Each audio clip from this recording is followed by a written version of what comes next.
আমি এখানে নিয়েছি 250 গ্রাম সাবু। এটাকে ভিজিয়ে রেখেছিলাম দুধের মধ্যে।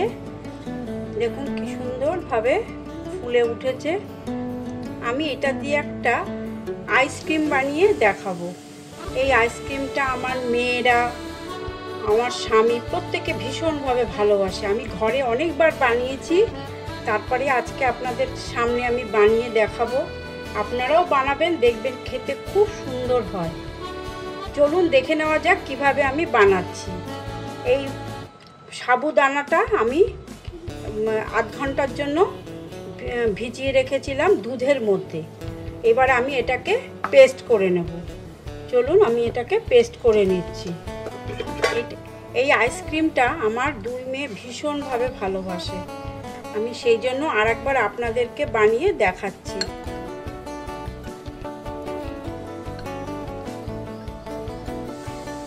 আমি এখানে জল ব্যবহার করব না, আমি এটাকে পেস্ট করে নেব।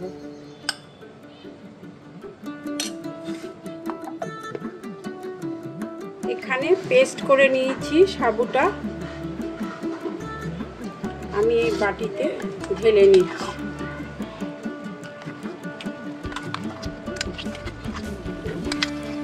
সাবুর পেস্টটা তৈরি হয়ে গেছে। এর মধ্যে আমি গুঁড়ো দুধ 1 চামচের উপর, দেখুন বড় চামচের 1 চামচের উপর আমি এর মধ্যে দিয়ে দিচ্ছি। আমি নুনটা আগেই অল্প একটু দিয়ে দিয়েছি। আমি চিনি দিয়ে দিচ্ছি বড় চামচের 1 চামচ চিনি। আপনারা যেরকম মিষ্টি খাবেন সেরকম দেবেন। আর দিচ্ছি 1/2 চামচ। এবার এটাকে আমি ভালোভাবে মিশিয়ে নিচ্ছি।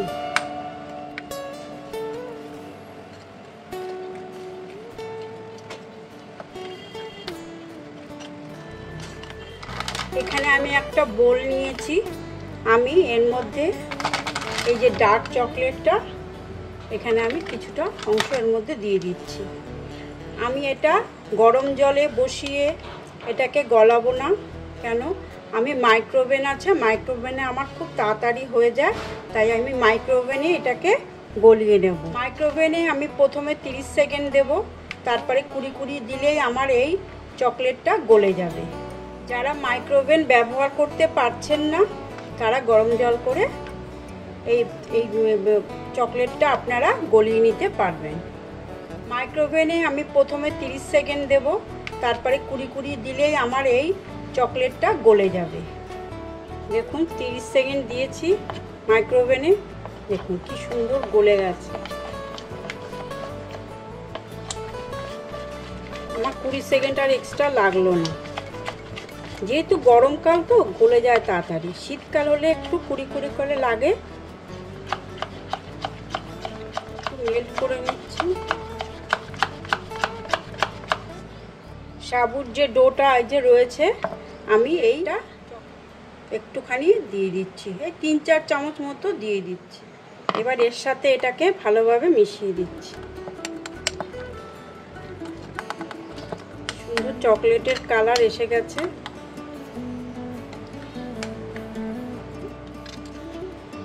এবার আমি এই ডোটাকে আমি এই আইসক্রিমের মোল্ডের মধ্যে দিয়ে দিচ্ছি।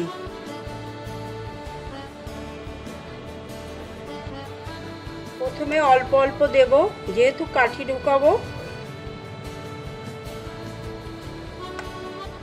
সেহেতু আমি এটাকে অল্প অল্প করে দিচ্ছি।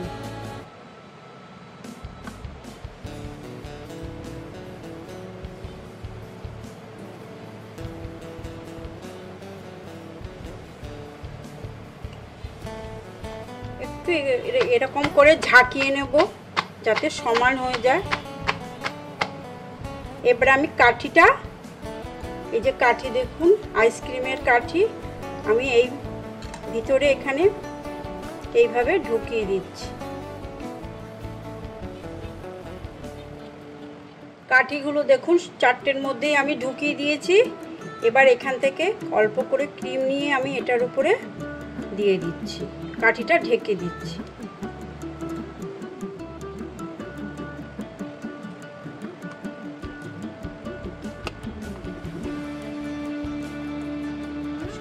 কাঠিকে আমি ঢেকে দেব।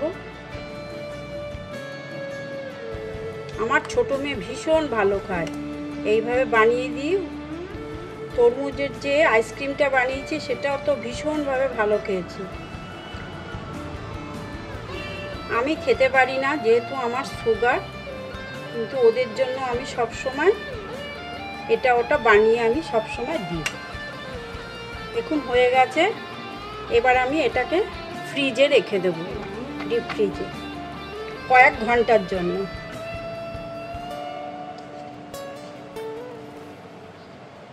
সুন্দর হয়েছে। আমি এই যে ডোটা রয়েছে এটা দিয়ে আমি আরও কয়েকটা বানিয়ে নিচ্ছি।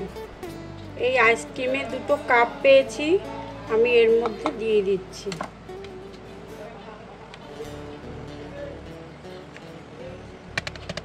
এখানে এই বাটিতে ডার্ক চকলেট কিছুটা রয়েছে, আমি এর মধ্যে কিছুটা দিয়ে দিচ্ছি। এবার এটাকে আমি মাইক্রোওভেনে গলিয়ে নেব। 30 সেকেন্ড দিয়েছি মাইক্রোওভেনে, দেখুন একদম মেল্ট হয়ে গেছে। একটু ফাটিয়ে নিচ্ছি।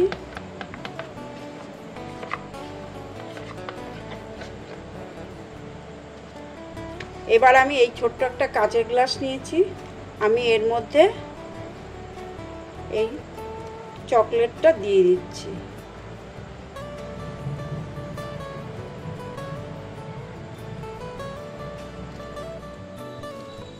বাদাম, চীনা বাদাম আমি গুঁড়ো করে রেখেছি, এর মধ্যে দিয়ে দিচ্ছি।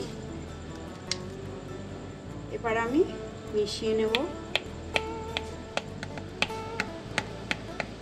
আমি এই মোল্ড থেকে এই আইসক্রিম, চকলেট আইসক্রিমগুলো তুলে নিচ্ছি। একটু আস্তে আস্তে করতে হবে। একটা প্লেট নিয়েছি, তার উপরে বাটার পেপার দিয়ে নিয়েছি।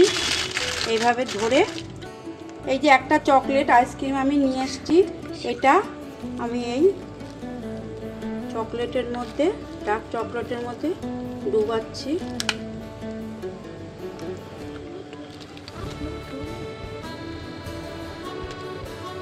এবার আমি এটাকে এখানে রাখছি।